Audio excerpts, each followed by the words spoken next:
white screen is so overly contrasting with the dark screen. And then like, just blinding sometimes. Makes my face look like it's glowing.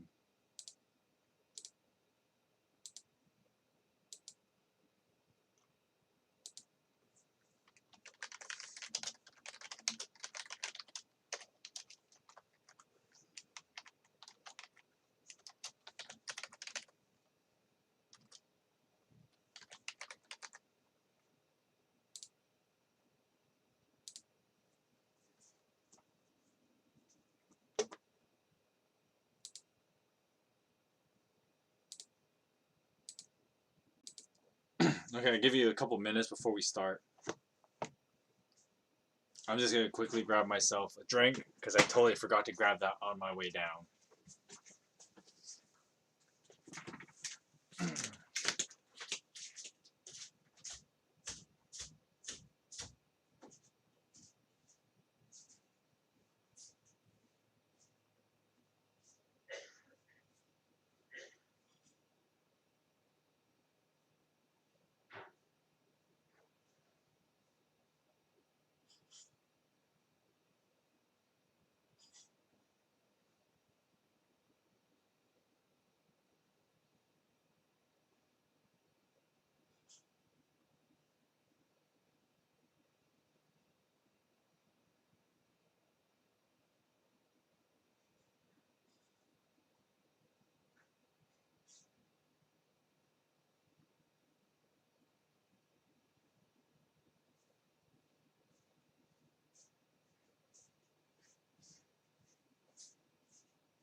All these cords just get tangled up here. All right. Hello and welcome to the Streaming Parson Reads the Book of Kings. And this is way too bright. Okay, so today we're going to read from 2 Kings from chapter 17 to 20. That's going to be the plan for today. We are getting pretty close to the end of the Book of Kings, of 1st and 2nd Kings. So next week we'll probably finish it. Like next week we'll probably take a little bit longer, extend the stream a little bit, so that we just read the last 5 chapters. Oof. I'm an old man, so always like a little crank in my shoulder kind of thing, and in my neck. But anyway, so that's going to be the plan for our next couple of reading streams. We're going to finish the Book of Kings real soon. As we move into December, I know December starts the next week. Oh, it's kind of weird. But hey, it's just how it is sometimes, right? So yeah, that's the plan for today. We're just going to read from chapter 17 to chapter 20. And then we'll just call it a day. So before we actually start, I'm going to start us off with some prayer. You can also flip to 2 Kings chapter 17 while I do that. I'm going to be using the New International Version if you want to follow along, and I encourage you to. Just whip up like BibleGateway.com or use the Bible app. They're free, easy to access. So with that said, I'm just going to start us off with a quick word of prayer, and then we'll just dive right into it.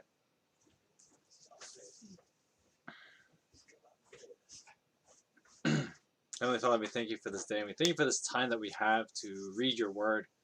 And I just pray that as we read through the Book of Kings today, that you would reveal yourself more to us and remind us the importance of trusting you and obeying your statutes. I pray this in the name of your Son, Jesus. Amen.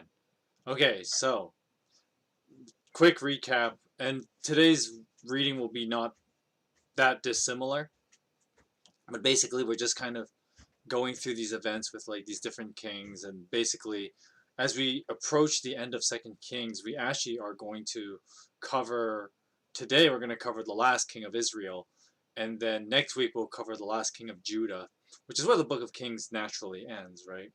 And then the Babylonian exile occurs, right? And then, of course, you would have to jump to, you would have to read the book of Daniel, which happens during the 70 years. And then, of course, excuse me. And then, of course, you have to jump through the book of Ezra after that. But we're not going to actually read those on this channel anytime soon. In the new year, I'm going to jump to the New Testament, actually. We'll read some New Testament books, because we spent, like, this whole year, reading through Old Testament books, and there's nothing wrong with that. And there are a lot more Old Testament books to go through than there are New Testament books, obviously. But I think for 2022, we're going to change things up a little bit.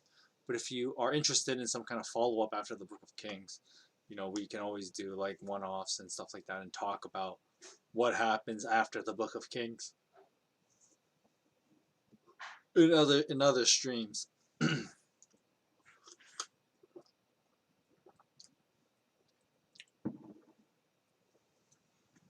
So yes, the general plan, or sorry, not the general plan.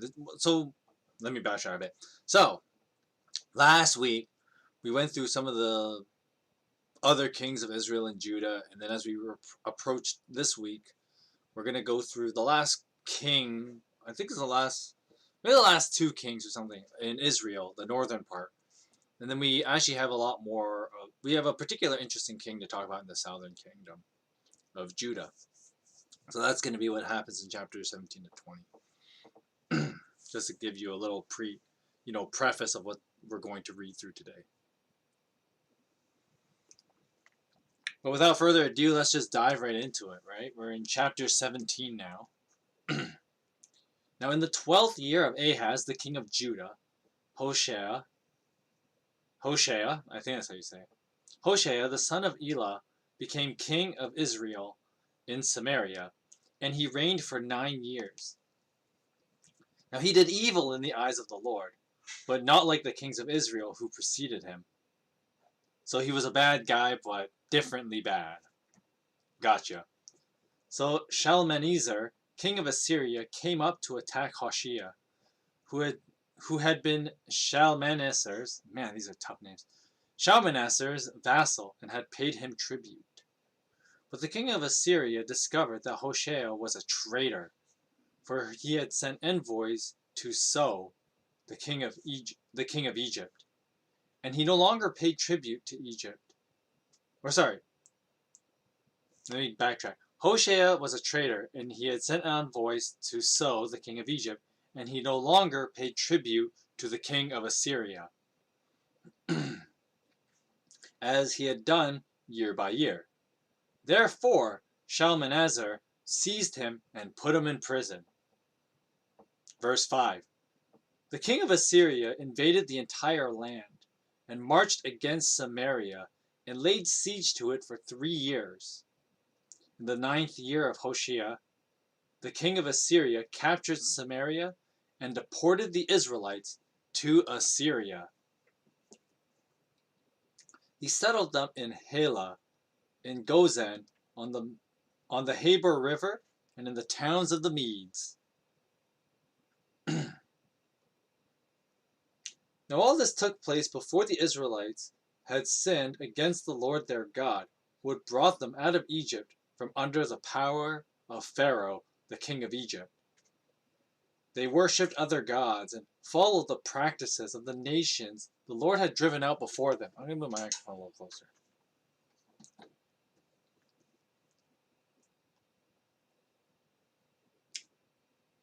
As well as the practices of the kings of Israel had introduced. Verse 9.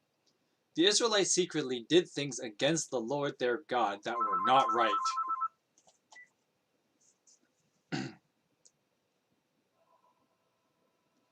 From watchtower to fortified city, they built themselves high places in all the towns. So they set up sacred stones and Asherah poles on every high hill, and under every spreading tree. At every high place they burned incense, as the nations whom the Lord had driven out before them had done. They did wicked things that aroused the Lord's anger, and they worshipped idols, though the Lord had said, "You shall not do this." The Lord warned Israel and Judah through all his prophets and seers. Turn from your evil ways and observe my commands, in accordance with the entire law that I commanded your ancestors to obey, and that I delivered to you through my servants, the prophets. But the people wouldn't listen, and were as stiff-necked as their ancestors, who did not trust in the Lord their God. They rejected his decrees and the covenant he had made with their ancestors, and the statutes that he had warned them to keep. They followed worthless idols, and themselves became worthless. They imitated the nations around them, although the Lord ordered them, "Do not do as they do." They forsook all the commands of the Lord their God, and made for themselves 2 idols cast in the shape of calves, and an Asherah pole. They bowed down to all the starry host, and they worshipped Baal. They sacrificed their sons and daughters in the fire, and they practiced divination, and sought omens, and sold themselves to do evil in the eyes of the Lord, arousing his anger. So the Lord was very angry with Israel, and removed them from his presence. Only the tribe of Judah was left. And even Judah did not keep the commands of the Lord their God. They followed the practices Israel had introduced. Therefore, the Lord rejected all the people of Israel. He afflicted them and gave them into the hands of plunderers until he thrust them from his presence. When he tore Israel away from the house of David, they made Jeroboam the son of Nebat their king. Jeroboam enticed Israel away from following the Lord and caused them to commit great sin. The Israelites persisted in all the sins of Jeroboam and did not turn away from them, until the Lord removed them from his presence, as he had warned through all his servants, the prophets. So the people of Israel were taken from their homeland into exile in Assyria, and they are still there.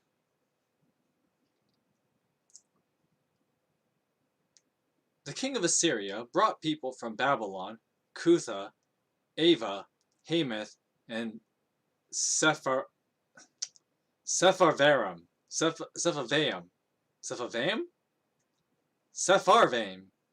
Sepharvaim, and settled them in the towns of Samaria to replace the Israelites.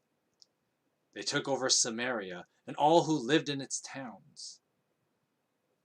When they first lived there, they did not worship the Lord, so he sent lions among them, and they killed some of the people. It was reported to the king of Assyria, "The people you deported and resettled in the towns of Samaria do not know what the God of that country requires. He has sent lions among them, which are killing them off, because the people do not know what he requires." Then the king of Assyria gave this order: Have one of the priests you took captive from Samaria go back and live there, and teach the people what the God of the land requires. So one of the priests who had exiled from Samaria came to live in Bethel, and taught them how to worship the Lord. Nevertheless, each national group made its own gods in the several towns they were settled, and set them up in shrines. And set them in the shrines that the people of Samaria had made at the high places. Now the people from Babylon made Succoth-Benoth, those of Cutoth made Nergal, and those from Hamath made Ashima. The Avites made Nivah and Tartak, and the Sepharvites burned their children in the fires as sacrifices to Adramelech and Namelech, the gods of Sepharvaim. They worshipped the Lord, but they also appointed all sorts of their own people to officiate for them as priests in the shrines of the high places. They worshipped the Lord, but they also served their own gods in accordance with the customs of the nations from which they had been brought. Now to this day they persist in their former practices. They neither worship the Lord nor adhere to the decrees and regulations and the laws and commands that the Lord gave the descendants of Jacob, whom he named Israel. When the people made a covenant with the Israelites, he commanded them, "Do not worship any other gods or bow down to them. Don't serve them or sacrifice to them. Only worship the Lord who brought you up out of Egypt with mighty power and outstretched arm. Is the one you must worship. To him you shall bow down and offer him sacrifices. You must always be careful to keep the decrees and regulations, the law and command he wrote for you, and do not worship other gods. Do not forget the covenant I have made with you, and do not worship other gods. Rather worship the Lord your God, for it is he who delivered you from the land of your enemies." They wouldn't listen, however, but persisted in their former practices. So even while these people were worshiping the Lord, they were serving their idols. And to this day, their children and grandchildren continue as their ancestors did. Alright, so chapter 17. There's a lot kind of crammed in there. I'm sorry. Why? Why do people keep calling us at this hour? Anyways, there was a lot that they tried to cram in there in chapter 17, right? Because what the Bible writer does is kind of give this quick summary of like, okay, so Israel had a really bad track record. Every king was pretty awful. And because of that, God allowed the Assyrians to show up, an actual global superpower at the time anyway. And they would just conquer, Israel. And as I pointed out last week, when the Assyrians showed up, it was meant to be like a big deal, right? Because you think of all these other nations and people groups rather that the Israelites had been fighting with for a while, right? Like for example, they were fighting Aram for like generations, right? Aram has probably been like one of their longest lasting like rivals, right? But Aram is just another like warring tribe, just like Israel is, right? They're not like a big country. It's just like, you look at how big Israel is, right? I mean, you look at the modern map today, and then cut that in half, right? And that would have been the Northern Kingdom, right? And Aram would have been a piece of land probably just as big. But really, in the grand scheme of things, like Israel is a pretty tiny place. So, all these other people that they're fighting with exist in other small places like they do. Assyria, on the other hand, is not like this, right? Assyria is a part of, what is modern day Iraq, right? And Iraq is a pretty big place, right? You compare the size of Iraq to the size of Israel, you can, it's a pretty clear difference, right? And so when Assyria showed up, it was kind of that final, like, how do I put it? The final stretch, right? Where, if Israel's going to turn back to God, now would be it, right? But no, Israel decides to try and ally with Egypt, which ended up only accelerating, their downfall. Because of course, when the king of Assyria gets wind of this, he's like, "All right, Israel's trying to pull a fast one on us, and we're not having it. So we're just going to conquer them, right? And it's going to be easy for us to do it." And that's exactly what they do, right? Of course, in some of the other prophet books, like, I'm trying to remember which ones particularly talk about it. Habakkuk references it, but he doesn't really talk much about it. Amos definitely talks about it. Let me just take a quick look here. Which of the other prophets? What other prophets actually talk about this? There's nope, not Hosea. Obadiah talks about it. Yep. Micah talk about it much? Not really. Nahum talks about it, and basically what these were prophets. Nahum, Obadiah, and these guys. They were saying like, "Oh no, don't you know, try and make a political alliance with Egypt. What we should be doing is turning from our sinful ways, you know, trusting in God, believing in God, and trusting Him to deliver us from the Assyrians, just like, God delivered us from Egypt. But half of these guys get killed, right? Because the Israeli nobility was just like, we're tired of these stupid ass prophets, telling us to worship God, right? That's basically what the Israeli nobles basically did. They were like, we're tired of you telling us to worship God. We want to do our own. We want to have our cake and eat it too, right? So we want to find a way to keep worshiping other gods, but at the same time get out of this bind that we're in, right? And so these prophets kind of reference that, like, oh yeah, the Israelites should have turned to God as opposed to trying to make a political alliance with Egypt, because as we read in the book of Kings, you know the if you look at the more, or the not spirit, how what would I call it, right? So if you read from the perspective of the prophets, they definitely talk on a more spiritual side of it, but in the book of Kings, it's a much more practical side, right? And the practicality of you know trusting in God more than trusting in Egypt. Well, if you tried to ally yourself with another global superpower, I guess you could say, that would actually just piss off the Assyrians, right? And so the Assyrians are like, we're not having this. And rightfully so, right?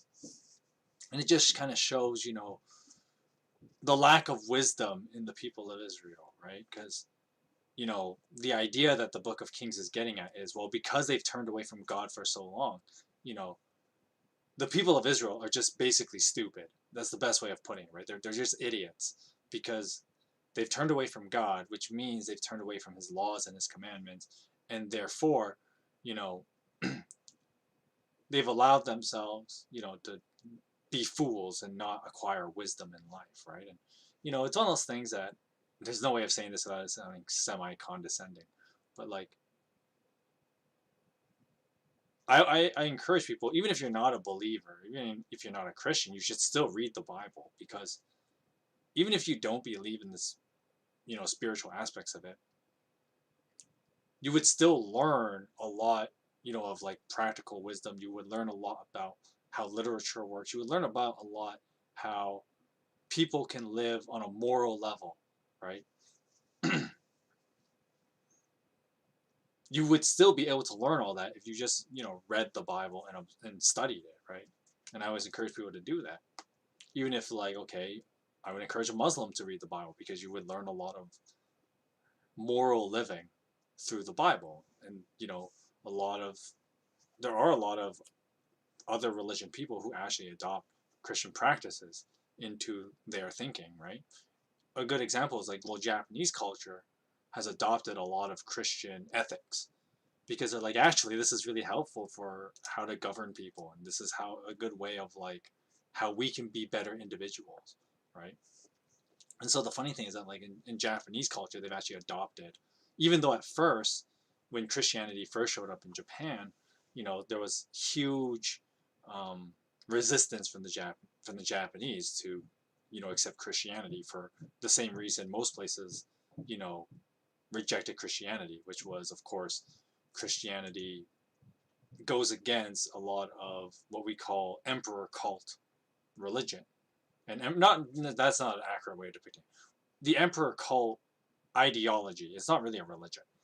It's more of the mindset of like highest allegiance to your earthly leader, right? Your king, or whatever, right? So when Christianity was first a thing, obviously to deal with Rome, right? And Romans obviously had their emperor cult, where the Caesars were basically viewed as gods after death, right? Heck, even to this day, we still carry that lineage a bit, where like we have 2 months named after, Julius and Augustus Caesar, right? Because of that emperor cult thinking of like deifying mortal men, you know, leaders that we look highly upon, and then deify them, right? And then, of course, in Japanese culture, you would read about, like, well, obviously, the Kodo Bushido obviously has, like, high value of like the leader, right? Often a shogun or whatever, right? And the samurai devotes their entire life to the shogun, and if there is any dishonor, the samurai can be killed for it, right? That's how much importance is put on you know their shogun, or if even in the more imperial era of ancient Japan. Well, imperial age is not ancient Japan. It's like 1500s. So like that's not ancient Japan, but feudal Japan, right? Well, actually, Imperial Japan's even after feudal Japan, right? But basically, you get the idea, right? It was an idea that was around for a long time. Because, of course, pre-feudal Japan had the more shogun tradition and how samurai had their allegiance to a shogun. And then the imperial era came like a couple hundred years later, and they still carried that emperor cult belief of, the shogun, or in the imperial age, the emperor was kind of viewed as like a god, right? And so people would put their importance on, basically worship the emperor. And so Christianity showed up and said, no, we don't worship mortal men. We worship God, who became a man, which may sound, maybe some people may think, well, that sounds contradictory. But, we worship in God who became man, and then of course the Christian logic was, well, he showed that he was God by resurrecting himself from the dead, right? Which is why the resurrection is the most important part of Christianity. If you don't have the resurrection, you really don't have anything. So those ideas conflicted, right? And this is true wherever Christianity went. They always ran into that problem, right? Because in most places, kings were worshipped as gods, right? And I mean, ancient Egypt had this too, right? Pharaoh, it's in the name, right? With Pharaoh, right? Pharaoh means, the, how do I put it? The aspect, or the true representation of Ra, of like projection of Ra, I guess is a proper way. The Pharaoh would kind of translate to like the projection of Ra, right? And Ra was the sun god, right? So, who was the highest of the Egyptian pantheon. And so, a lot of these ancient civilizations had that idea of like, kings being gods, and then Christianity came along and said, well, no, they're, God transcends, mortal men, but, he revealed himself, first to the Israelites as, the cloud monster, and, as Israel's deliverer, and then, of course, later on through the person of Jesus Christ, right? But basically, going back with the point I was getting at was, even though Japan at first rejected this idea, they later on, read, the Bible, and then as they read some of the principles of the Bible, right, they said, hey, actually, this is good. This is actually pretty good stuff. We should, we can use this, right? And then a lot of Christianity got interjected into Japanese culture. Not too dissimilar from what the U.S. used to be as well, right? Because, of course, even though the United States was essentially founded by the Puritans, let me rephrase that. The earliest colonial parts of the United States was started by the Puritans, and then that obviously changed later on, when the War of Independence came along, and then you have the founding fathers like John Hancock and those guys, and they used the tradition that the Puritans had brought over, right? Which is why it's more accurate to say that, like, well, the actual founding fathers of the United States were not, dedicated Christians, but they used the tradition that the Puritans brought over, because the Puritans, of course, were a bunch of people running away from the Catholics and the Protestants, because they thought they obviously, during that time in history when a lot of the colonists came to the U.S., they obviously villainized, the Catholics, because I mean there was a whole war between the Protestants and the Catholics. And then of course the Puritans thought the Protestants didn't go far enough. They thought that the Protestants weren't like, they weren't committed to the cause enough, right? they weren't committed to true Christianity enough, right? And so the Puritans brought over a lot, a new sect of how they understood Christianity to be, and then the founding fathers of the U.S. took that and then developed, a lot of what was, the American idea before, obviously, that had changed a lot in recent times. But the point I'm getting at was, you know, taking the context of both Imperial Japan as well as the founding fathers of the U.S. Sure, these are not particularly like upstanding Christians, not by the stretch of the imagination, right? But at the same time, they made sure that they studied the Bible and they even quote unquote followed God's statutes, even despite not really believing in God, which sounds weird, right? Of course, it's one of those things that as a pastor, I encourage, I'm supposed to be encouraging that, like, yes, of course we should believe in, Jesus and all that. But, step at a time, right? I'm not just going to hammer and be like, believe in Jesus now, right? Like, it doesn't happen that easily, right? But where do you start, right? Well, you start by observing God's word and you read the statutes, you study them, and then you see how does that apply to your life and how does that matter, right?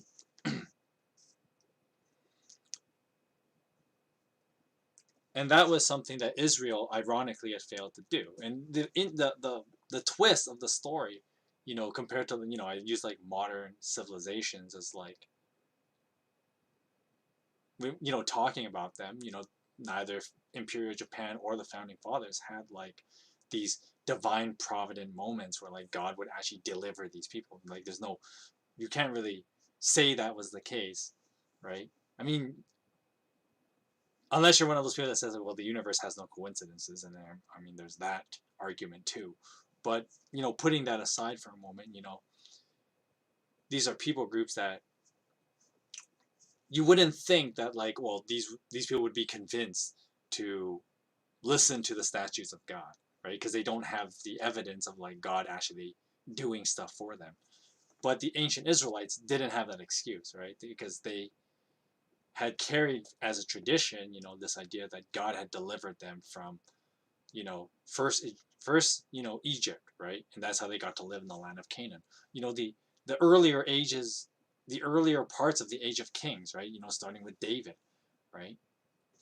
And God had done well, even starting with Saul, right? The first king of Israel. Well, God had continuously done stuff for the Israelites, right? And had done miracles many times over. And yet Israel was just like, no, we're not going to obey the words of God. And look where that got them, right? It it had to make stupid decisions. And then of course even worse happened, right? They were easily conquered by other people. And then of course you'll later read that they're basically like the laughing stock, right? Every other people group starts making fun of them, like, oh, you know, your God supposedly is able to do all this stuff, and yet here you are, you're a bootlicker now, right? You're our bootlickers, ha ha ha ha, right? And so Israel became the laughing stock because of turning away from God's statutes, right? I mean, there's even this part in the later part of chapter 17 where it's like, these the Assyrian king was like, okay, I have these other like deported refugees in my land, and I kind of don't want them around, so I'm going to send them to Samaria. Send the refugee to a refugee land, right? That's usually how people, send people where they don't want to deal with them, right? And they're like, all right, you refugees can live in like Samaria, and then like the people just kind of did whatever they wanted, basically, right? And the land was kind of treated like second rate, kind of like a basically a inner city ghetto. I know that's a terrible analogy, but it's basically what happened to Israel, right? It went from being like, you know,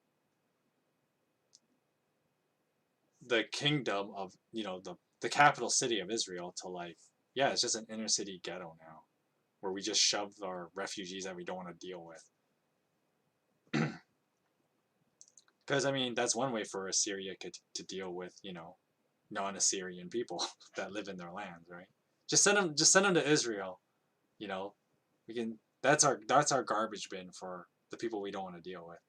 So like, yeah, is like the kingdom of Israel just, you know, basically just goes down the crapper real fast.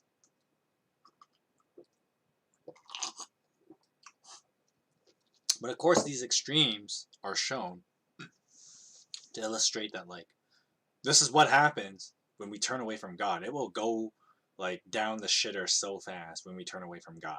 That's what the Bible is basically getting at, right? And you know, this story of Israel is supposed to be like the Bible's way of saying case in point, okay, right? This is, you know, this is the end of Israel, and now you're just Assyria's dumping place.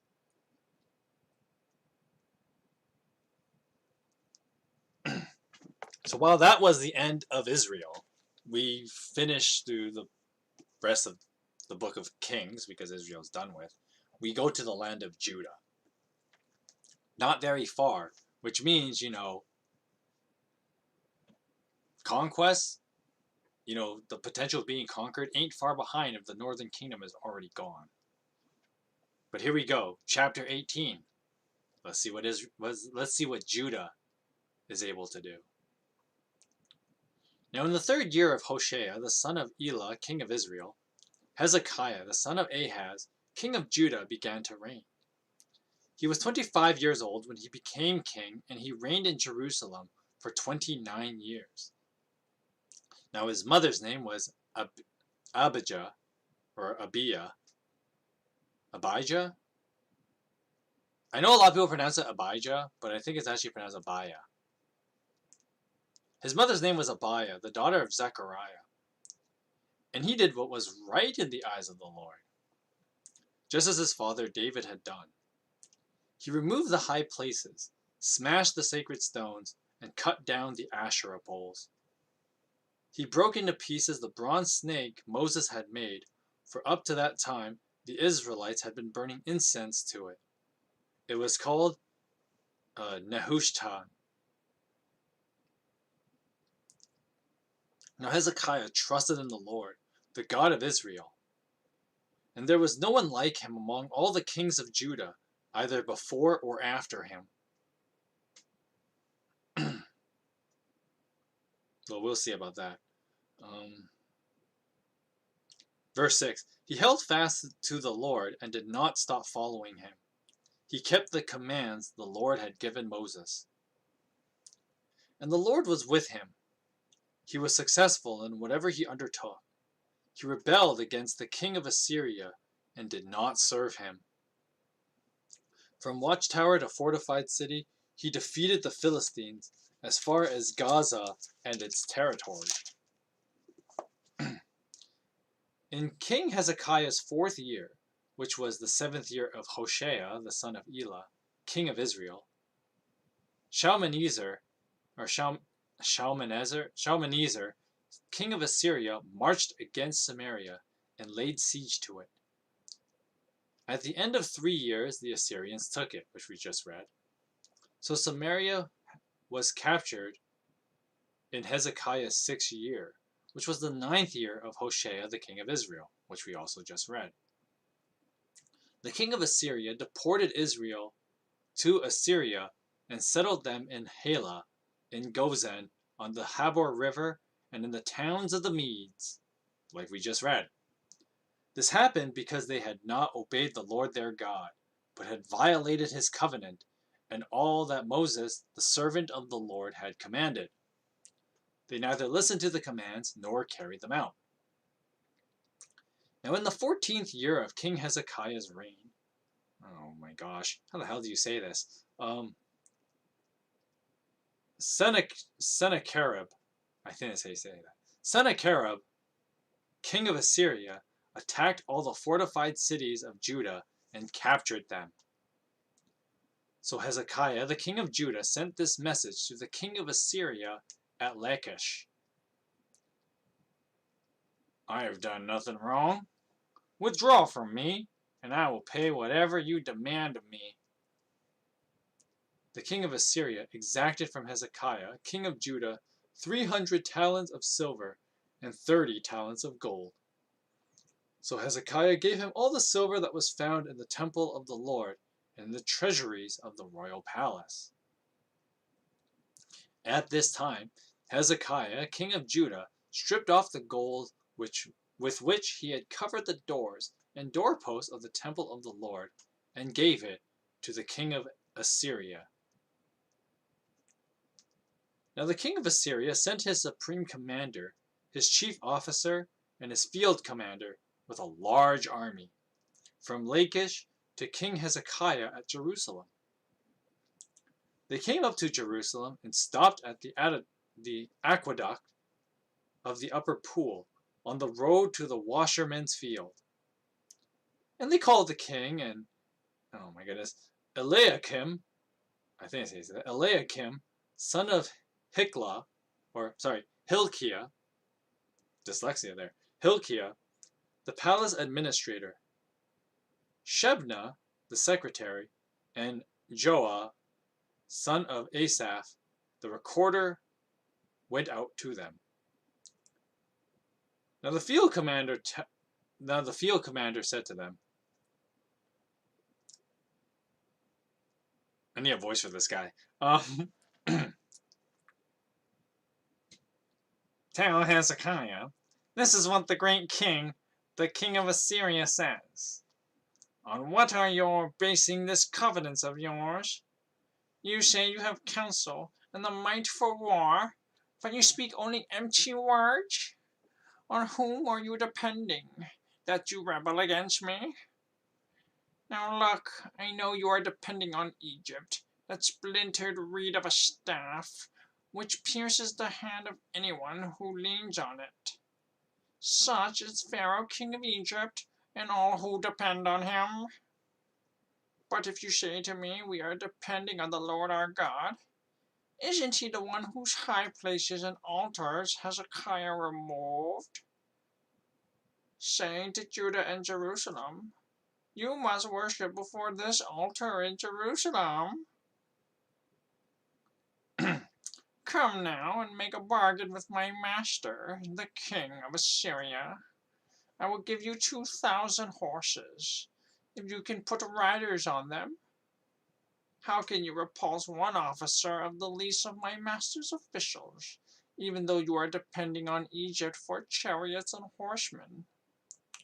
Now furthermore, have I come to attack and destroy this place without word from the Lord? The Lord himself told me to march against this country and destroy it. Then Eliakim, son of Hilkiah, and Shebna, and Joah said to the field commander, please speak to your servants in Aramaic, since we understand it. But don't speak to us in Hebrew, in the hearing of the people on the wall. But the commander replied, was it only to your master and you that my master sent me to say these things, and not to the people sitting on the wall, who like you will have to eat their own excrement and drink their own urine? Then the commander stood and called out in Hebrew, hear in the word of the great king, the king of Assyria. This is what the king says. Do not let Hezekiah deceive you. He cannot deliver you from my hand. Do not let Hezekiah persuade you to trust in the Lord when he says, the Lord will surely deliver us. This city will not be given into the hand of the king of Assyria. And do not listen to Hezekiah. This is what the king of Assyria says. Make peace with me, and come out to me. Then each of you will eat fruit from your own vine and fig tree, and drink water from your own cisterns, until I come and take you like a land like your own, a land of grain and new wine, a land of bread and vineyards, a land of olive trees and honey. Choose life and not death. This guy's got a lot of lines. Do not listen to Hezekiah, for he is misleading you when he says, the Lord will deliver us. Has the God of any other nation ever delivered his land from the hand of the king of Assyria? Where are the gods of the Hamath and Arphad? Where are the gods of the Sepharvaim, Hena and Eva? Have they rescued Samaria from my hand? Who of all the gods of these countries have been able to save his land from me? How then can the Lord deliver Jerusalem from my hand? But the people remained silent and said nothing in reply, because the king had commanded, do not answer him. Then Eliakim, son of Hilkiah, the palace administrator, Shebna the secretary, and Joah, the son of Asaph the recorder, went to Hezekiah with their clothes torn, and told him what the field commander had said.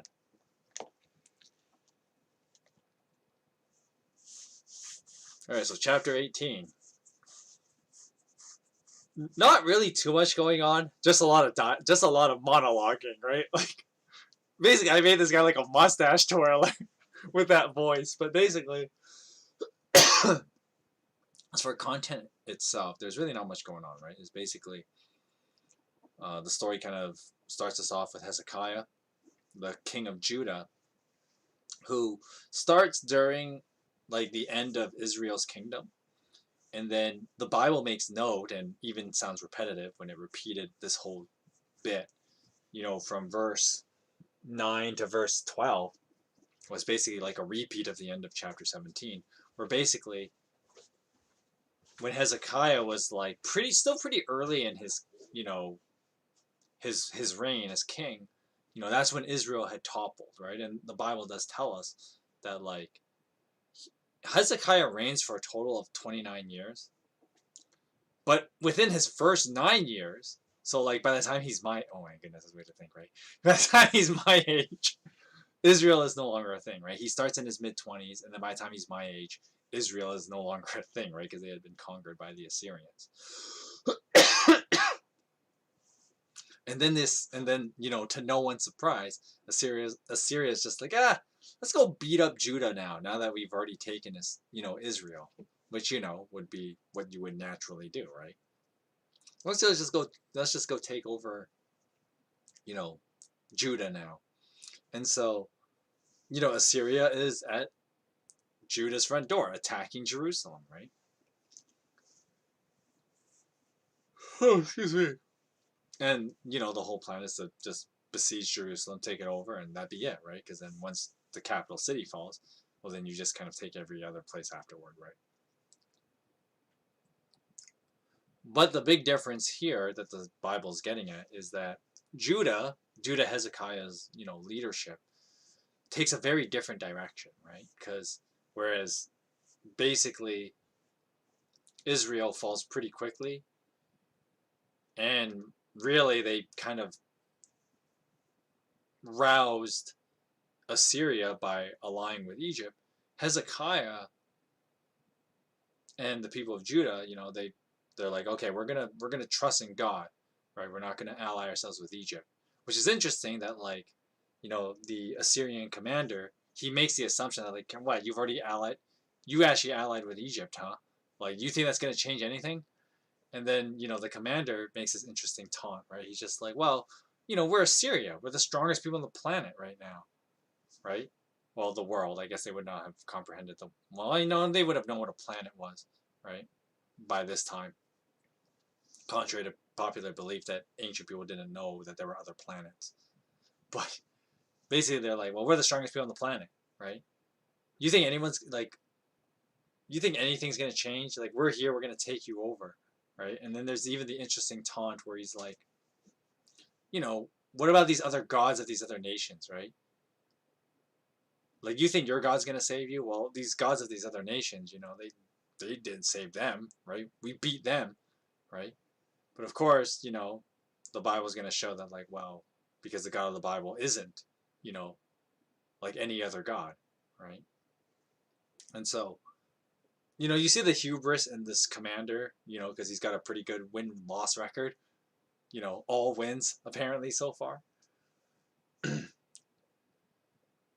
So that's basically what chapter 18 does, right? It kind of makes this parallel, but also this like contrast between Judah and how they dealt with the Assyrians, and then Israel and how they dealt with, or sorry, how Israel dealt with the Assyrians, and then of course how Judah does, right? Because Judah is very resistant, right? Because they're like, no, we're going to be faithful to God. God gave us this land, so we're going to fight for it, and we're going to fight you proper, right? By trusting in God and His statutes, and that's kind of how Hezekiah's, his conviction. That's the word I was thinking of.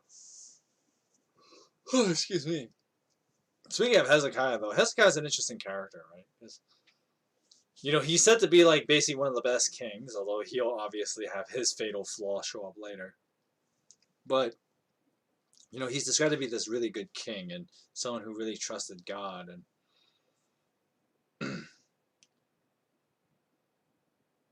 the thing is that like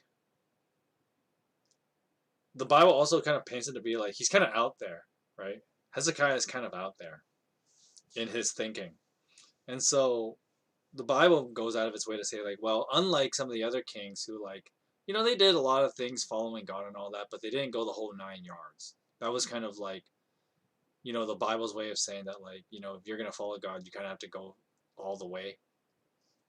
So even with like David, right? David didn't go all the way, and so there was a, and that's why like, well, God got mad at him at some points, right? And then Solomon obviously didn't go all the way. And you think of like even Joash, he was said to be a really good king, but he didn't go all the way. And one of the things that the Bible constantly referenced, and I didn't actually really talk about this much, because it's really not that important in the grand scheme of things. Until we actually talk about Hezekiah, it actually does like have some significance. And so the Bible references like the high places, right? Now, of course, in ancient cultures in general, there would be a, any hillside would be like a decent place to do like sacrifices, right? Higher elevated, closer to the sky, you know. And when you're closer to the sky, you're closer to God, right? That kind of thing. And high places were kind of like, when you're on the hilltop or a mountaintop, you're closer to God. That's kind of like a belief that even to this day people still have, right? I've heard so many people talk about like how hiking is like a, well, I mean that's why like you think of like Tibetan monks live in mountains, right?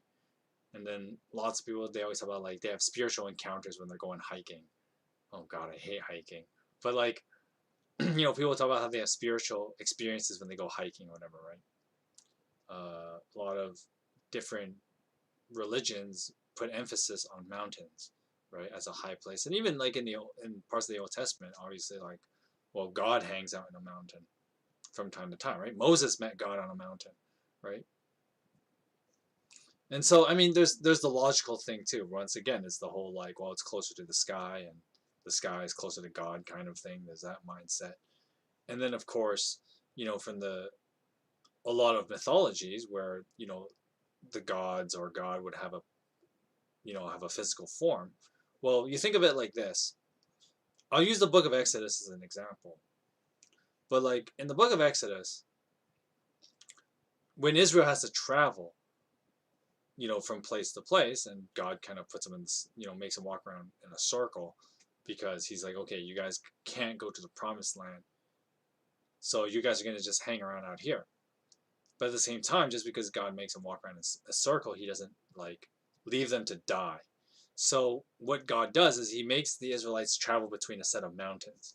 And there's an interesting thing about that where as Israel approaches each mountain. Okay, before I get to as they approach each mountain, the Bible then, after God kind of sets Israel to walk around the circle between these mountains, the Bible goes out of its way to talk about how like, well, God would lead the people like a fire, right? He would be like this fire walking in front of them. That's kind of how the Bible describes it, right? and then the fire would go up to the mountain ahead of the people. And so from a military, and if you like understand hero myth and warrior mythologies and stories like that, of course, like mountains are high points for, like, let's say you're going to a place and then you get like a your your forward your a yeoman in medieval era. Medieval era would have a yeoman. So a yeoman was like an archer who would go in the front, and he would go up to a high place to look ahead, right? That kind of thing. That's what a yeoman mainly does. So that's also a tradition carried from forever, because one, on a tactical combat, level, that makes total sense. You want a guy who gets the high ground. Anakin, I have the high ground. You want a guy who has the high ground, and he can look around, and because he's on a higher vantage point, then he can see more stuff, right? And so, the Old Testament, when it uses this kind of analogy of God goes onto the mountain, right? And of course, once again, you're supposed to have that, think about how, like, well, God is a person, right? And God has a human form, the Grim Reaper. So, yes, and basically, when with the human form, right, he would behave in like human ways, and that, as weird as that sounds, right? And so God would take a vantage point, and that's why he's on a mountain, right? And so this is a belief that had always been carried around, no matter what belief system everybody kind of, because once again, it makes sense from a combat standpoint, and usually, in addition to that, a leader, or like, excuse me, a high commanding person in, a military group would be that point person, right, who goes on the high point and looks out. And so there's this high association with, like, the divine and high places, right? Because it just makes sense, right? I mean, that you could make an argument about, like, how back in the caveman days, that's how people have always done things, right? And so when you tell mythologies, right, because once again, a lot of mythologies were kind of developed where, like, okay, a bunch of people, they do something awesome, and then they tell each other stories around a campfire, right? That's how the caveman people did things, right? And so with that said, high places, right, going back to the Book of Kings, high places always carried this significance, and therefore, you know that's where people would do the sacrifices, right? So if we go back to the caveman idea, right, the caveman days, you know, you would have your fire on a high place, and that's where you would celebrate, right? Because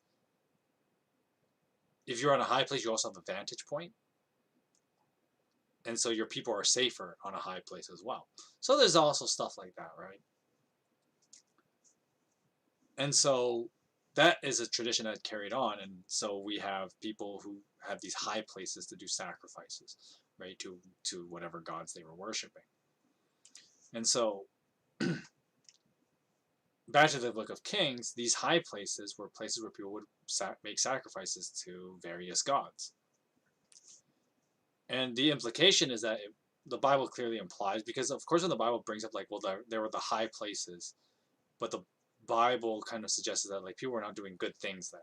And the simple implication, or the simple idea, would be that, like, okay, um, they sacrificed other gods there. Obviously, other shifty stuff went on there as well.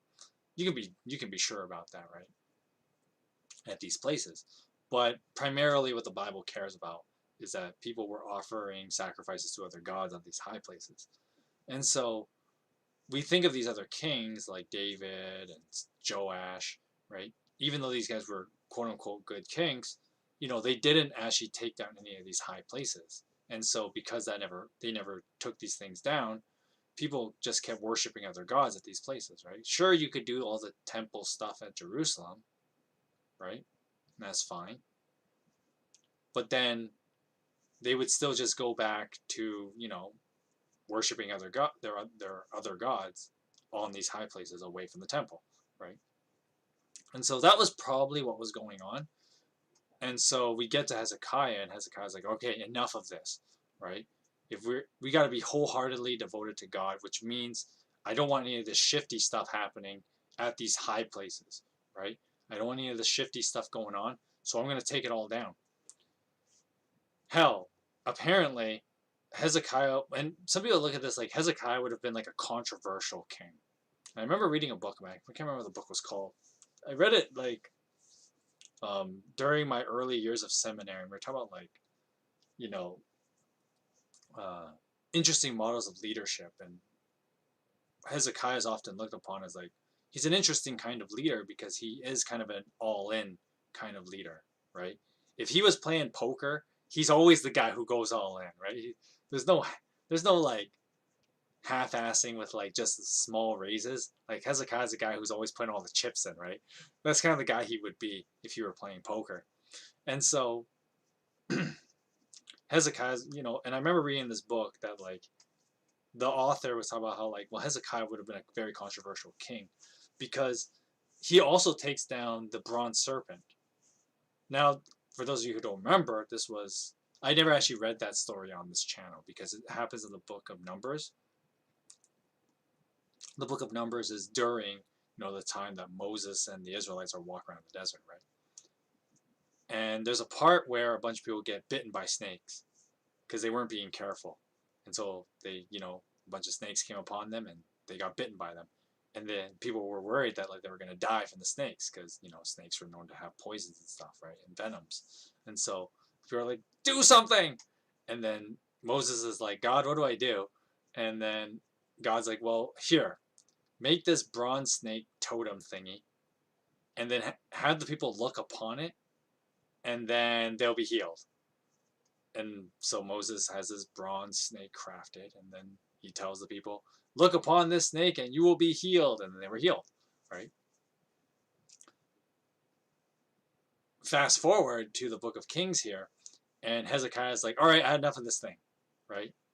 Because, once again, back when Moses built the bronze serpent, that was like almost a millennium, well, not quite, like a couple hundred years, half a millennium at least, half a millennium ago from, Moses, or sorry, from the book of Kings to Moses is about half a millennium. A lot of probably like people changed their view of what the bronze serpent meant. And so the bronze serpent was also kind of like treated like a god. Or it was at least, being brought sacrifice. But I mean, this is one of those things of like, when I talk about like, I mentioned this in a past Bible reading stream. I probably mentioned this in one of my podcasts too, but I don't know if I've actually explicitly said it this way. I probably have, but it's been a while, so I'll say it again. So, one of the things that, on a weird tangent here, one of the things that bothers me when people like, I'm talking to them about like, the fact that I'm a Christian or whatever, and then people would bring up like, oh, I'm not religious, or I'm not religious. And then,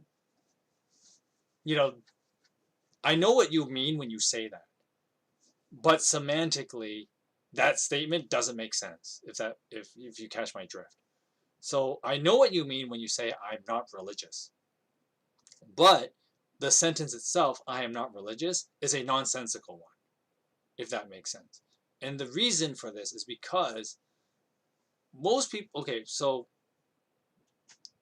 on the one hand, I know what you mean, right? Because when people say that, what they mean is they don't belong to an organized religion. Because of course, in our modern day and age, we have a poor view of organized religions in general. Because, any organized religion, just like, well, really, literally anything on this planet, everybody's got a dark past. Everybody has like shit that they had to deal with in the past, and so people don't want to be associated with those bad things, right? You think of cancel culture today is a very clear reason why people don't want to be associated with anything that has a bad past. But of course, then the problem with that thinking is you reach the ideological absurdity that like, well, everything is a bad past, right? So that means you can't be associated with anything, right? And then at that point, well, you have to, how can you define your life, right?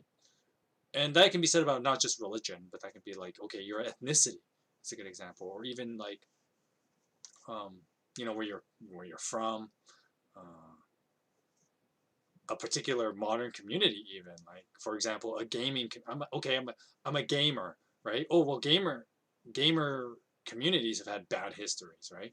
Oh, well, then I can't be a gamer because of like, oh, gamers have had bad history, or I can't be a Christian because Christians had bad history. And you get to logical absurdities, right, with that, because everybody has had troubling parts of their past. So that's why a lot of people say like, well, I'm not religious, right? Even though I know what you mean, that like you don't associate with an organized religion. But at the same time, the sentence itself, I am not religious, is actually an absurd one. And I'll tell you why it is. Because if you actually read up like, an Oxford dictionary and look up the meaning of the word religious, the basic definition of religious is that you devote your life to something, right? And the fact of the matter is, as human beings, we all have something that we devote our lives to. It's just a natural part of the human condition, right? We are all created for worship, is how a lot of people would put it. Now, of course, the question is not whether you are devoted to something or not. The question is are you devoted to the right thing or not, right? That's the real question. And so the argument I would make then is that everybody is religious about something, right? That's part of human nature. You're not human if you're not religious, right? In that sense, from a semantical sense, right? And I'm taking like a very wooden dictionary definition of the word religious, right? But the point I'm getting at here, going back to the Book of Kings, is that like, well, since everybody's religious, right? You would naturally show your affiliation and affection to your religion, whatever that might be, through how you pay homage and sacrifices, right? And so the bronze serpent that Hezekiah has torn down, even though it was originally created for good intentions and that God used it to heal people, the Jews much later in time probably did not have good religious intentions, and so they probably, worship the thing itself as opposed to God, right? And so Hezekiah was like, we can't have any distractions or any of that entertain that possibility, because the other thing too is that maybe the bronze serpent led people to God, but you don't know that, and the Bible doesn't ever say that it did. So Hezekiah probably thought this is not a risk worth taking, and so he even had that torn down, which would have been a controversial move, right? I remember referencing a couple weeks ago about the iconoclast, or the iconoclism. And for those of you who don't know what that is, basically, long story short, during the like 11th, 12th century AD, there was this whole controversy on whether like icons, which were like, those fancy, often stained glass, um, pictures of like, some of them were of Jesus, some of them were like the saints, or like, um, the famous like mural piece of like Mary holding the baby Jesus kind of thing, right? Those the pictures, right, of the past saints and Jesus himself as well. These pictures, they were often used in church. And then of course there was a controversy about how are these things a distraction to believers, or people end up worshiping the saints themselves as opposed to worshiping Christ? It's basically the exact same problem, right? Of course, in the iconoclasm controversy, what ended up being the final decision was that no, icons are okay, because they're needed. One, the biggest reason why they were needed was because the bulk of people back then were illiterate, and so you couldn't have the average person read the Bible. That's not how things happened back then. Instead, you use the pictures as a way of telling Bible stories, if that makes sense. And so the icons were okay for that.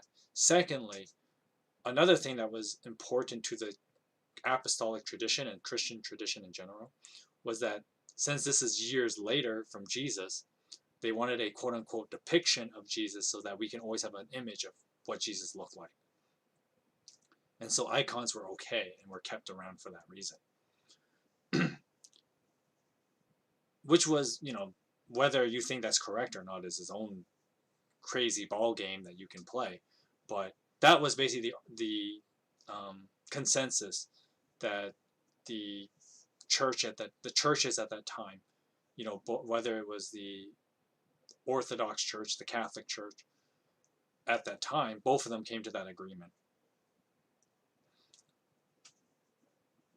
And I think the iconoclast controversy ended in the 13th century. Like, it actually went for a while, right? It wasn't something that was, like, I explained it to you in, 5 minutes? But it took these guys, years to get this thing settled, right? But anyway, going back to Hezekiah, he made the controversial move of, okay, I'm not taking that risk, though, right? Maybe the serpent was a reminder of God's goodness to people, but I'm not taking chances. Right? So once again, I use the illustration of Hezekiah being that one guy playing poker who's always all in, right? Or, he's either all in or he's not playing at all, right? That's the kind of guy Hezekiah would be if he were playing poker. And so Hezekiah is kind of taking that, not playing at all with this whole snake thing. Because he's like, I'm not taking any chances. We're not taking any chances. We're only going to do the stuff prescribed in the law that we do at the temple. That's the only worship of God that's acceptable. That was kind of Hezekiah's consensus. This is interesting because actually Hezekiah, and why he's an important Jewish historical figure, is because post-exile, so after the Babylonian exile, Judah and Israel are all gone from the land for 70 years. Excuse me. They've been gone for 70 years and then they come back. And then, Book of Ezra occurs and all that, right? And Nehemiah. But basically, Hezekiah's model of okay, we're going to be a lot more stricter on how we do sacrifices and worship to God and do it at the temple in Jerusalem. That actually comes from Hezekiah. And Jews to this day, Orthodox Jews to this day, still maintain some of that belief. Of course, once again, they don't actually kill as many, they don't kill the animals because, one, PETA will be on your ass about it, and two, I guess the tradition changed, and it's one of those funny things where even Judaism adopted some parts of Christianity, even though they reject Christianity because they can't accept that Jesus was the Messiah. That's why Judaism and Christian are fundamentally different. But basically, the idea, the thing I was getting is that the main idea of all the primary ceremonial things, it's not like you have to go to Jerusalem every Saturday for the Sabbath to do your, going to church, basically, right? That would be a little bit too extreme. But all the temple sacrifices and all the festival days, they had to be in Jerusalem. And of course, when you get to the New Testament, leeways were made, right? So, the leeways that were made were, for example, the sacrifice is not a one-day thing. Passover isn't one day. Passover actually spans for a week and a bit, right? I think it's 8 days or something like that. Was the tradition, and I think it's still the tradition today among Orthodox Jews that it's an 8-day thing that you go to the temple in Jerusalem. Well, you can't really do that now because the temple's no longer around, right? But they make a big deal, and there are some Orthodox Jews who make a deal out of going to Jerusalem during the Passover and during the Feast of Tabernacle, right? The October thing. And so Hezekiah started that tradition of keeping it at the temple in Jerusalem as opposed to doing sacrifices anywhere at these high places, right? So that's a little bit of what another thing that makes Hezekiah so important. A much more standout king to actually study in the Book of Kings. Because Hezekiah starts these traditions, right? I mean, they were definitely carried out during the New Testament, right? So once again, Jesus goes to Jerusalem for the temple sacrifice festivals, right? He doesn't do it anywhere else, right? Even though, Jesus would be the guy where he would be like, well, none of it matters, right? Because there's that story in John 4 where he talks to the Samaritan woman. He tells her, well, it doesn't matter. One day we'll all be able to praise and worship God anywhere, right? And I mean, I might as well bring up this story in John 4 where Jesus has this conversation with this Samaritan woman. And they even have a little conversation about how the woman asks, well, you Jews say that worship of God has to happen in Jerusalem. But we Samaritans, we do it on this mountain. So who's correct, right?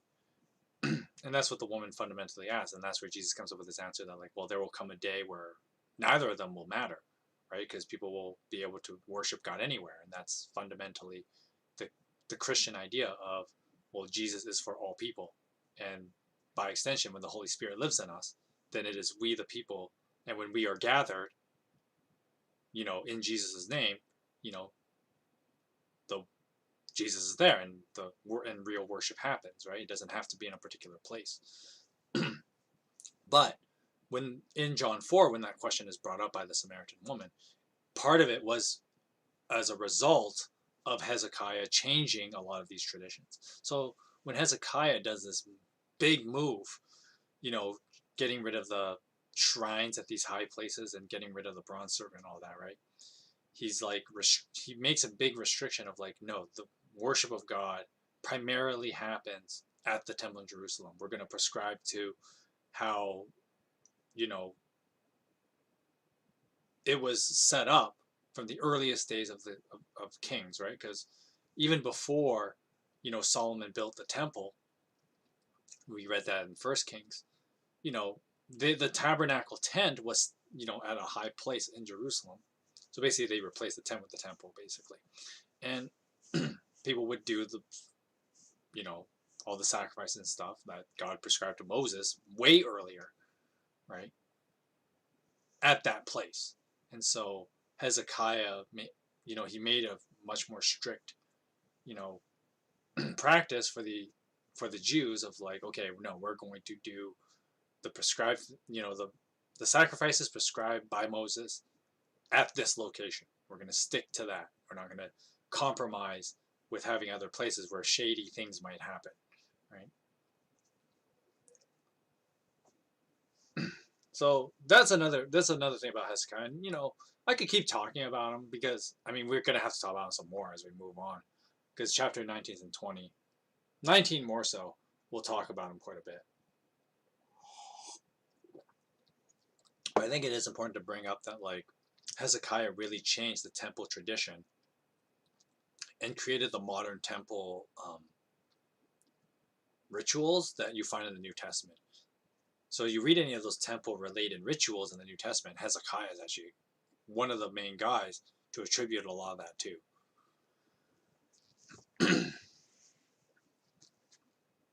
All right, moving on, because we need to get a move on here. Chapter 19.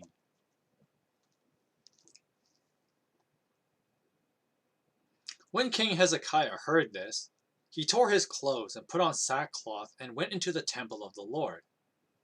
He sent Eliakim, the palace administrator, Shebna, the secretary, and the leading priests, all wearing sackcloth, to the prophet Isaiah, the son of Amoz. And they told him, "This is what Hezekiah says. This day is a day of distress and rebuke and disgrace, as when children come to the moment of birth and there is no strength to deliver them. It may be that the Lord your God will hear all the words of the field commander, whom his master, the king of Assyria, has sent to ridicule the living God. And he will rebuke him for the words the Lord your God has heard. Therefore pray for the remnant that still survives." Now when King Hezekiah's officials came to Isaiah, Isaiah said to them, I need a voice for this guy. And I need a cool voice for this guy. I don't really have a cool voice in mind for him. Tell your master, this is what the Lord says. Do not be afraid of what you have heard. Those words with which the underlings of the king of Assyria have blasphemed me. Now listen. When he hears a certain report, I will make him want to return to his own country, and there I will have him cut down with the sword. When the field commander heard that the king of Assyria had left Lachish, he withdrew and found the king fighting against Libnah. Now Sennacherib received a report that Teraka, the king of Cush, was marching out to fight against him. So he again sent messengers to Hezekiah with this word. Say to Hezekiah, the king of Judah, do not let the God you depend on deceive you when he says, Jerusalem will not be given into the hands of the king of Assyria. Surely you have heard that the kings of Assyria have done to all the countries, destroying them completely. And will you be delivered? Did the gods of the nations that were destroyed by my predecessors deliver them? Did the gods of Gozan, Haran, Rezeph, and the people of Eden, who were in Telassar? Where is the king of Hamath, or the king of Arphad? Where are the kings of Lair, Sepharvaim, Hena, and Eva? Now Hezekiah received the letter from the messengers and read it. Then he went up to the temple of the Lord and spread it out before the Lord. And Hezekiah prayed to the Lord. I need a voice for this guy.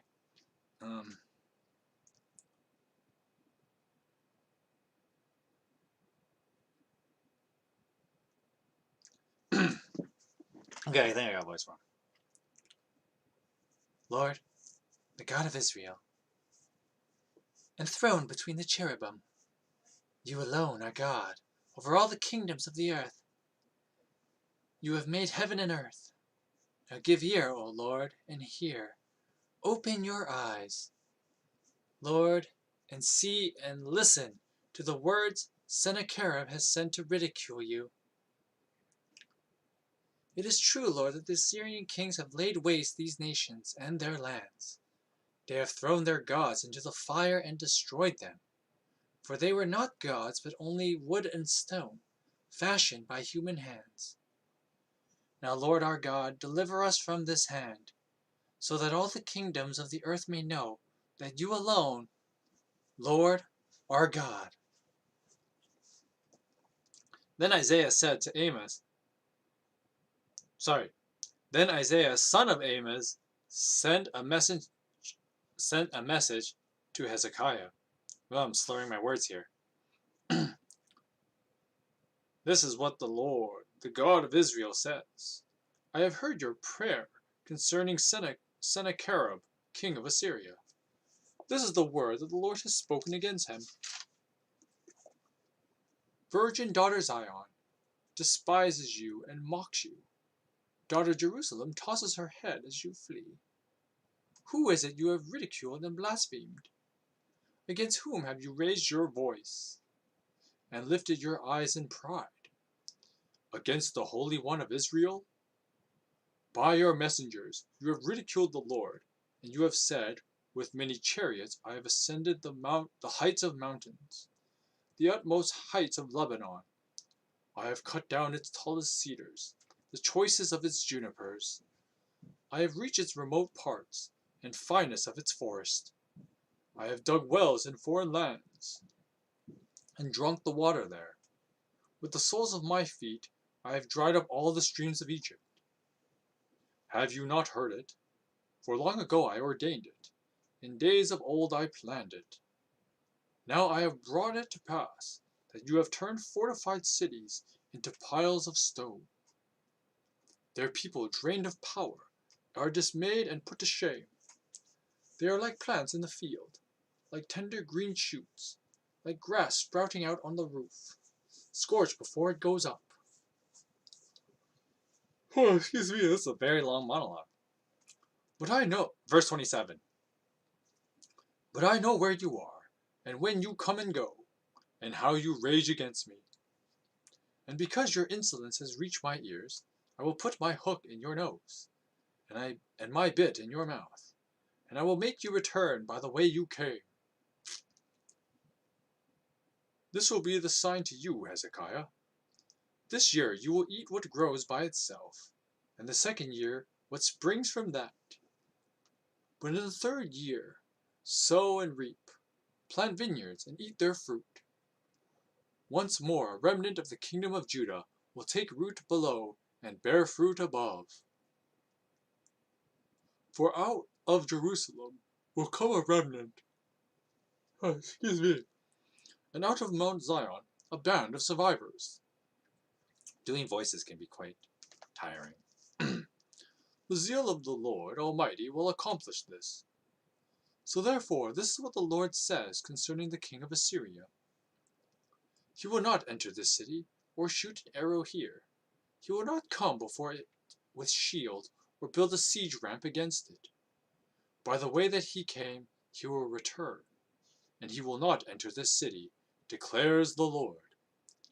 I will defend this city and save it, for my sake and for the sake of David my servant.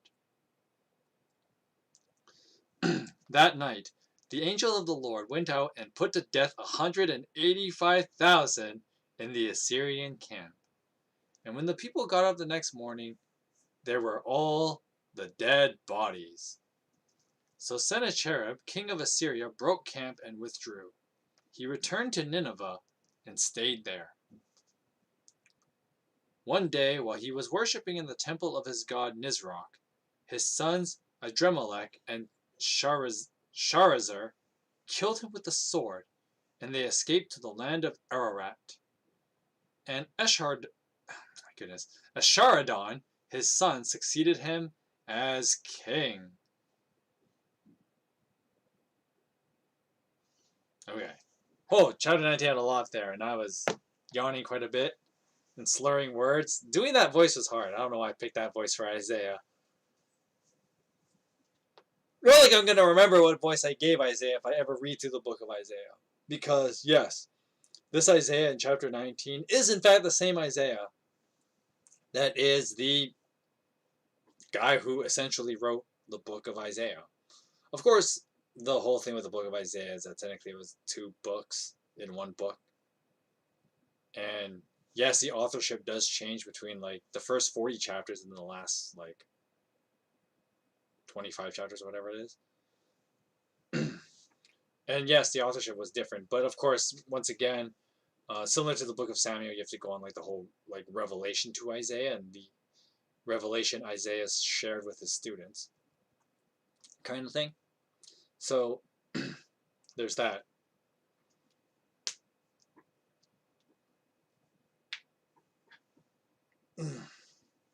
But yes, this Isaiah is in fact, the same Isaiah, right? And so we know the book of Isaiah's authorship date roughly because it's around this time period. Now Judah hasn't fallen yet, so it's not 590 yet or whatever it is. Well, it's probably like 610, right? Because this is like 20 years during. Well, rather this is so basically Jerusalem falls in like 590. I think it's 593, something like that, BC. And so this story takes about 20 years before that, right? Because this is only the 9th. This is like just after the 9th year of Hezekiah's reign, right? And Hezekiah is one of the last kings. Well, no, I guess this is well before then, because once again, there's actually another guy after Hezekiah. So there's a couple of guys after Hezekiah. So we're not quite in the end of the 7th century yet. BC. We're probably like 650 BC, something like that. Because remember, the last couple of kings don't last all that long. There's like I think 2 or 3 more kings, but neither of them last very long. So Hezekiah is like the last one that actually lasts for a while. But anyway, so basically what I was getting is that the book of Isaiah is roughly written around like 650 BC, right? Because he would have been around this time. Well, let's say after that, right? Because if this is 650 BC, give or take, then Isaiah probably wrote the book of Isaiah after that.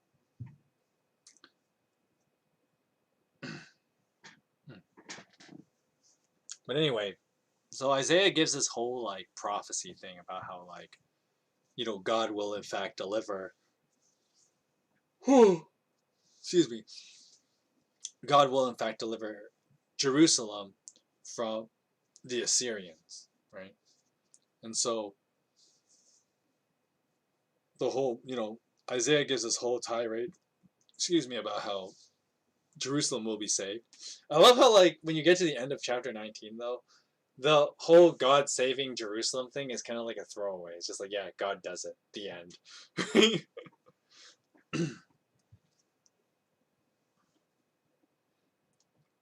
And of course, there's the whole, like, the angel of the Lord shows up and just slaughters every one of them, right? Well, not all of them, but most of them, right? Because the commander, the dude with a really hard name to pronounce, Sennacherib, he survives, but then like that dude, he gets butchered by his own kid. So that's an oof right there, right?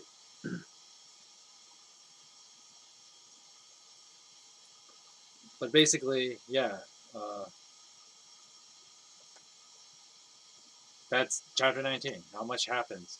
Just basically, God swiftly delivers Israel after this very long monologue. Like, the monologue probably took longer than like how long it takes God to actually liberate these people, right? He just goes in and just slaughters over 100,000 guys with relative ease, right? I mean, to be fair, this is God we're talking about, doing the whole Grim Reaper thing. Goes in and just slaughters these guys. It's great.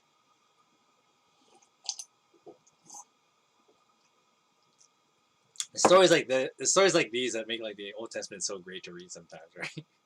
Just like, yeah, Isaiah gives a long prophecy, and then God just kind of, it's like a footnote in God's like daily activity, right? It's like, yeah, I'm just gonna go out this evening and just slaughter a whole bunch of people, making chump change of the Assyrians. But basically, yeah, that's the Assyrian army gets wiped basically by one guy. After all, the Bible implies it was done by one guy, right? The angel of the Lord, which once again, kind of uses a euphemism of like God entered the scene. But once again, it's because of euphemisms like this is why, my hot take, my more out there interpretation is kind of not often recognized by most people who um, hear Bible stories. Because it's one of those things that like, I'm like, let's be honest, if you actually read this story, you would come to the same conclusion that I would. And I don't really think my interpretation is that far out there, right? But it's just one of those funny things where like, yeah, after this long prophecy, it's kind of like, in the end though, like God just makes short work of it because, I mean, He could do that, right?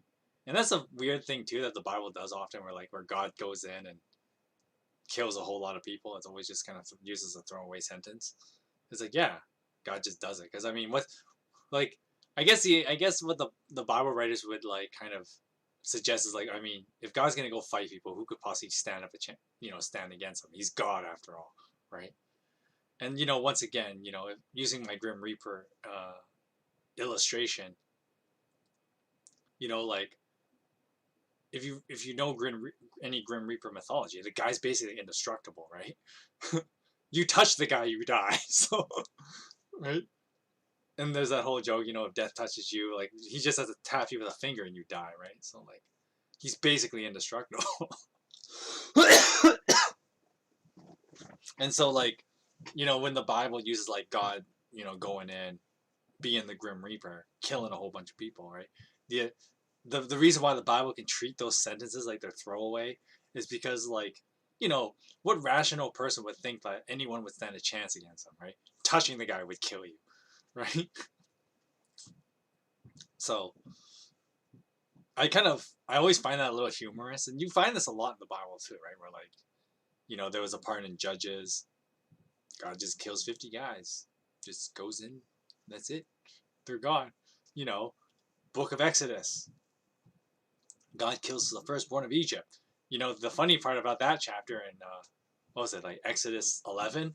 right? There's this whole wind up about like the things you have to do to spare yourself from God's wrath, and then 2 verses is like God enters, kills everybody. Next verse, everybody in Egypt is weeping, right? You just spent the whole chapter, talking about like all this stuff God wanted Israelites to do, right? Or the Hebrews at that time. It's the same thing here, right? Obviously, you can put some parallels with like the book of Exodus 11 and 12 here, with like 2 Kings 19. Yeah, big long talk that humans have to do to describe something that God's gonna do in like minutes with relative ease, right? And there's other times too, but we're not gonna go through all of them. You get the point, right? I don't know. I find it hilarious because I have a dark sense of humor like that, I guess. But yeah, chapter 19 just kind of quickly brushes over, God delivering the people of Jerusalem, right? And he saves them from the Assyrian soldiers. And I mean, you think of this number, it's like the implications that God doesn't kill everybody, because obviously, like, Sennacherib and he probably takes a whole bunch of guys home too, right? Like to retreat. But like to kill the basic slaughter just shy of 200,000 people in one night is like how massive is this army? And of course, like once again, the absurdity of the number is to show, like this can be nothing short of a miracle from God, right? Because you don't think a bunch of guys holed up in Jerusalem's gonna hold out against over 200,000 guys. Like, yeah, I don't see that happening.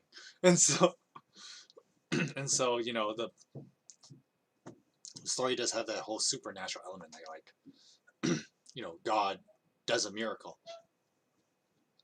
And as weird as that sounds, like God slaughtering a lot of people equals miracle. But you get what I mean, right?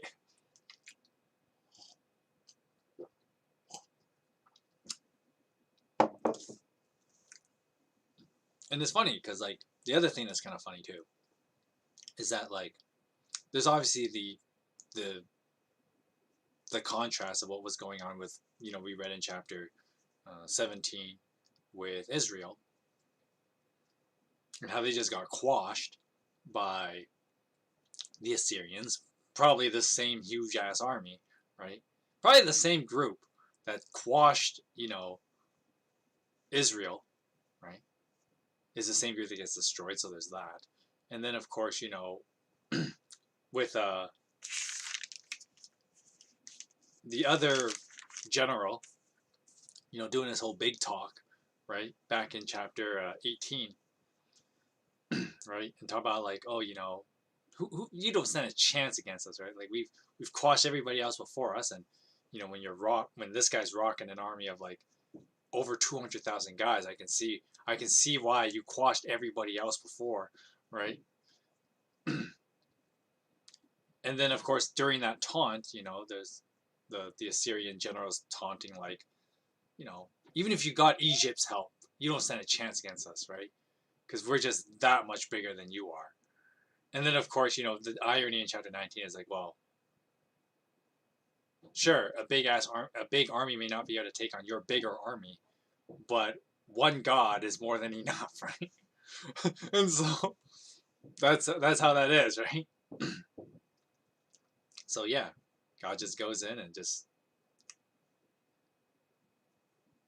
makes quick work of them, and it's that irony is kind of like it's kind of meant to be. I think it's kind of meant to be humorous, right? That like the Bible shows that those two extremes, right, between how Assyria decimates Israel with ease because of their massive army, but then all Israel would have to have done was to turn from their wicked ways and follow God, and then God would have done this for Israel, right? Instead of Israel getting crushed, right? But Hezekiah, through Hezekiah's leadership, the faith of the people of Jerusalem saves them from an overwhelming force, right?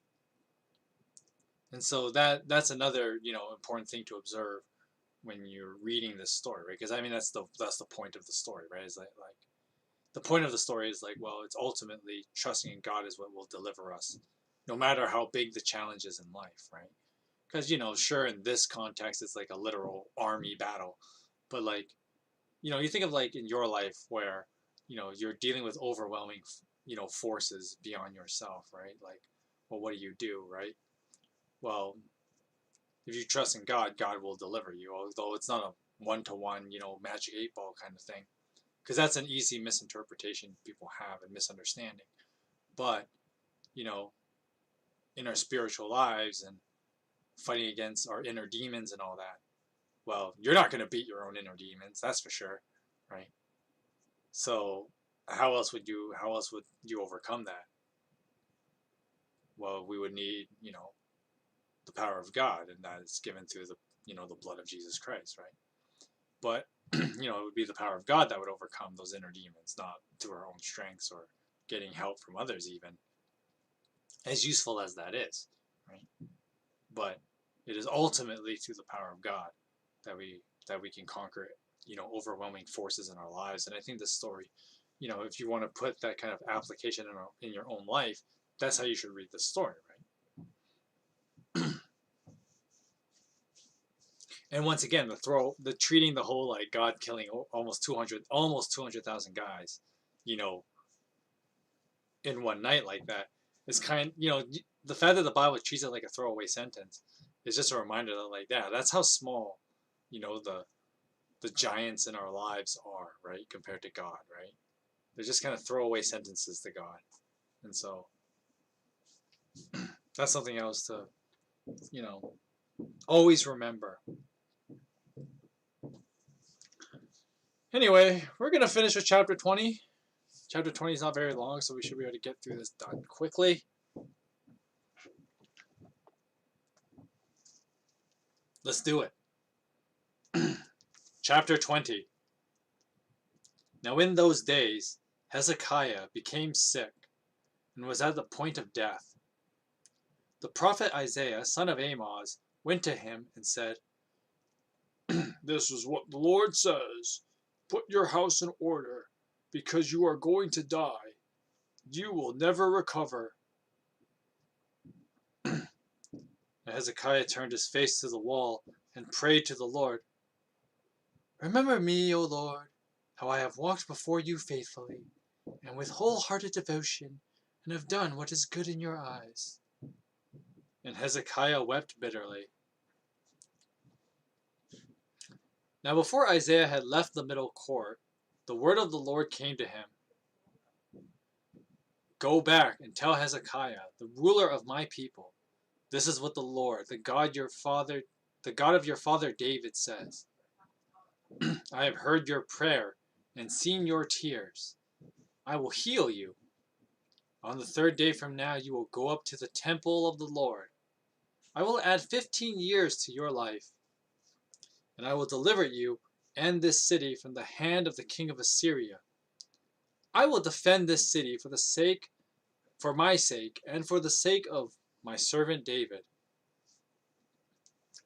Then Isaiah said, "Prepare a poultice of figs." They did so, and applied it to the boil, and he recovered. Now Hezekiah had asked Isaiah, "What will be the sign that the Lord will heal me, and that I will go up to the temple of the Lord on the 3rd day from now?" Isaiah answered, "This is the Lord's sign to you, that the Lord will do what he has promised. Shall the shadow go forward 10 steps, or shall it go back 10 steps?" "It is a simple matter that the shadow will go forward 10 steps, said Hezekiah. "Rather have it go back 10 steps. Then the prophet Isaiah called on the Lord, and the Lord made the shadow go back 10 steps. It had gone down on the stairway of Ahaz.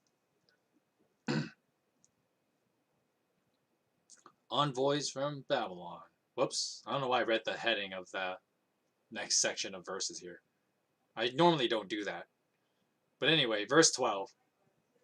Now at that time, Marduk-Baladan, I think that's how you say it, Marduk-Baladan, son of Baladan, king of Babylon, sent Hezekiah letters and a gift, because he had heard of Hezekiah's illness. Now Hezekiah received the envoys and showed them all that was in his storehouse, the silver, the gold, the spices, and fine olive oil. His armory and everything found among his treasures.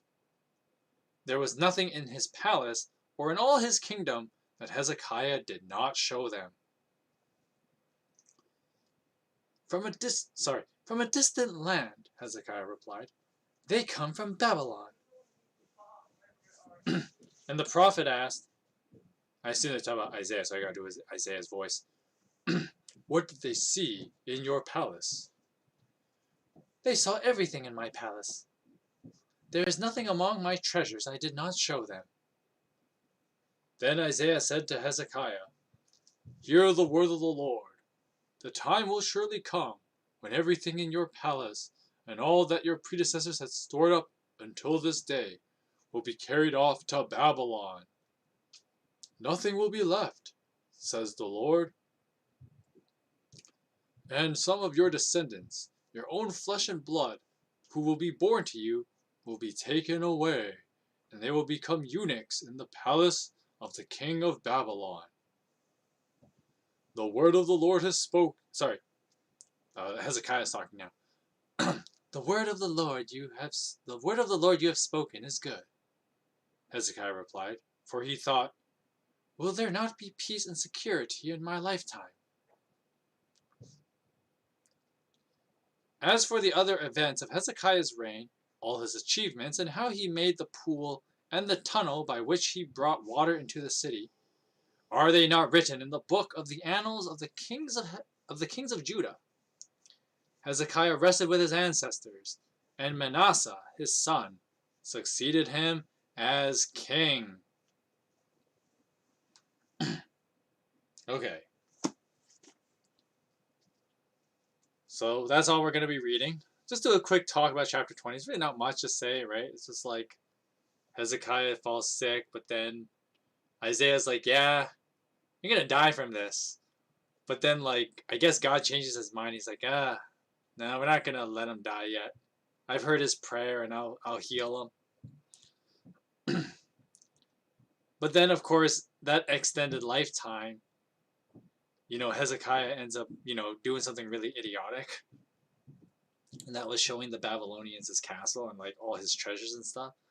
Because, you show people all the good stuff, they're going to be like, I want to taste some of that good stuff, you know what I mean?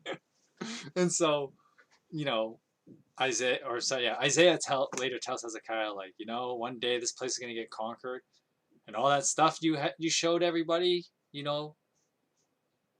all that stuff you were priding yourself in, it's all going to be gone, dude. Don't get too caught up in the material world, because it's all going to be gone. Babylon's going to come and take it. I mean, they know what to take, they know where to go looking. So,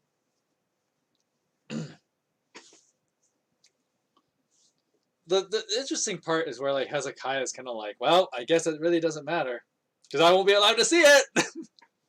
So, I don't know. Does that make Hezekiah kind of a dick at the end there? I mean, I'll let you decide.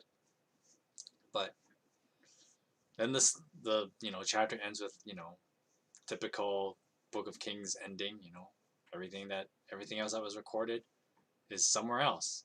Although the Book of Chronicles does retell the story of Hezekiah's tunnel, which Hezekiah's tunnel is a place that, like, it's a famous tourist attraction. That's like this interesting underwater cave that goes from, like, where the palace used to be to an area outside of Jerusalem, and that's where when Jerusalem gets holed up against back when they were fighting Sennacherib. Well, what happened, and I'll tell the story because I know chapter 20 references it. I'll kind of tell the story just to add more content to this video. But basically what happens, and this is in the book of Chronicles, you can read this. It's pretty late. It's in 2nd Chronicles. I'm trying to remember where it is in 2nd Chronicles. I think it's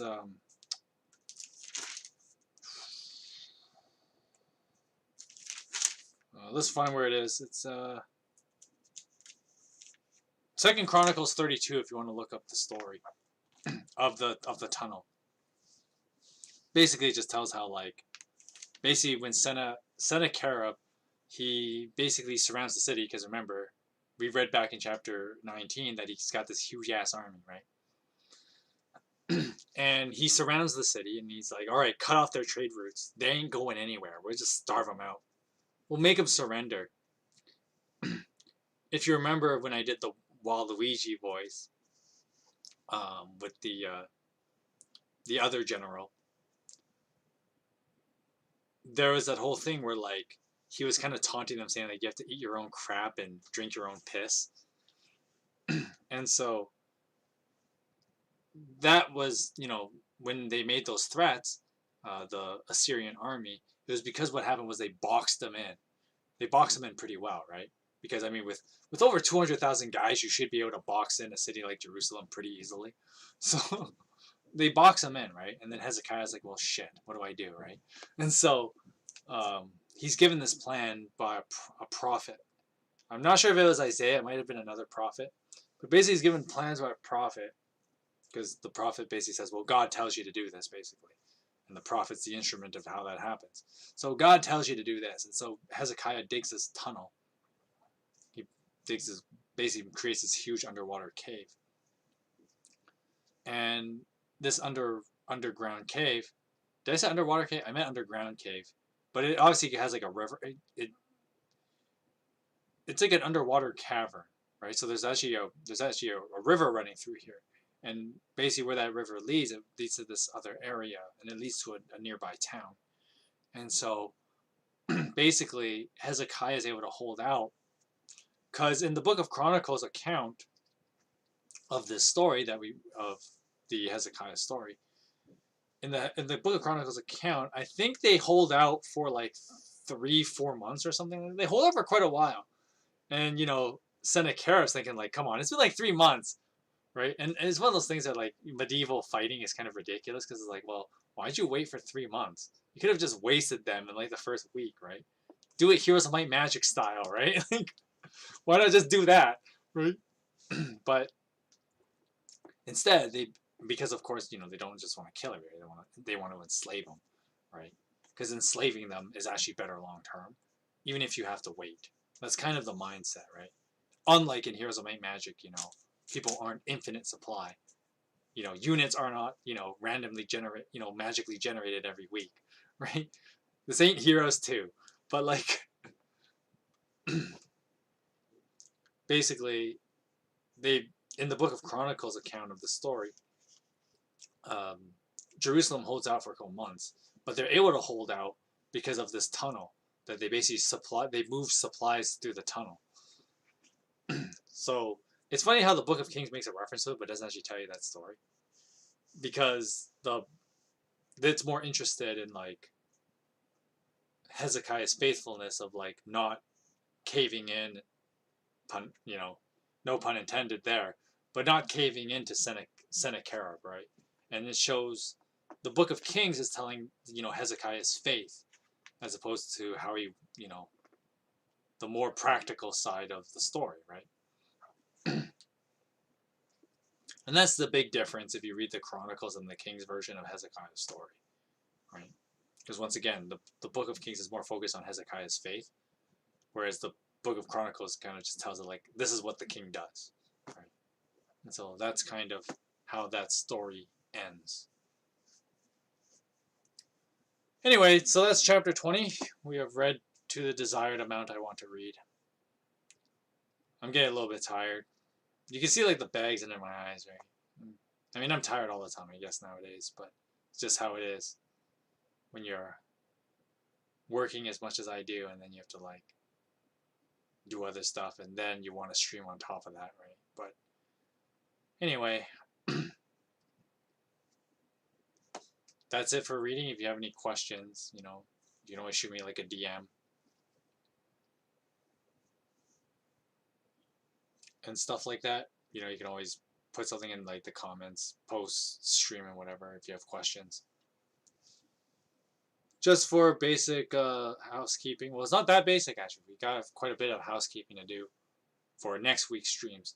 So Monday, we have our first or our prelude to Christmas streams, right? Because technically it's still November, but we're gonna do a semi-Christmas related podcast on Monday, and that will be at 4 o'clock Pacific time as usual. But then, come December, we're actually gonna bring back something that I took a break from for the last 3 months.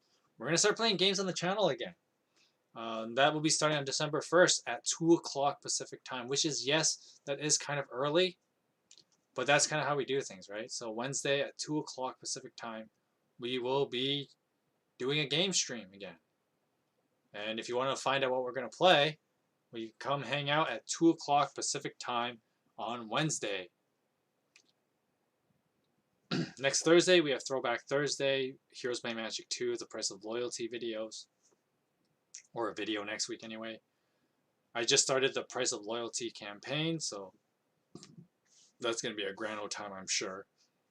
I mean, you already saw the grand old time with the Descendants campaign, right? But anyway, that will be next Thursday for a video upload. And then next Friday at 3 o'clock Pacific time, and I'll try to be on time next week, we're going to finish the Book of Kings, because the Book of Kings only has 5 more chapters at this point. We're going to finish it in one more stream, and then we move on to Christmas streams after, or Christmas Bible reading streams after that. So that is that's it for housekeeping. So with that said, I had some frame skip. I didn't realize that. OBS just revealed I probably lost like 0.1% of my frames, so there might be a little bit of a lag, but whatever. Anyway, this is going to be the end of the stream. Hope you guys enjoyed going through the Book of Kings with me today. And we will finish this next week at 3 o'clock Pacific time. Hope you guys enjoyed. Hope you guys have a great Friday night. Hope you guys have a great weekend. And I will see you guys on Monday for the podcast. God bless you.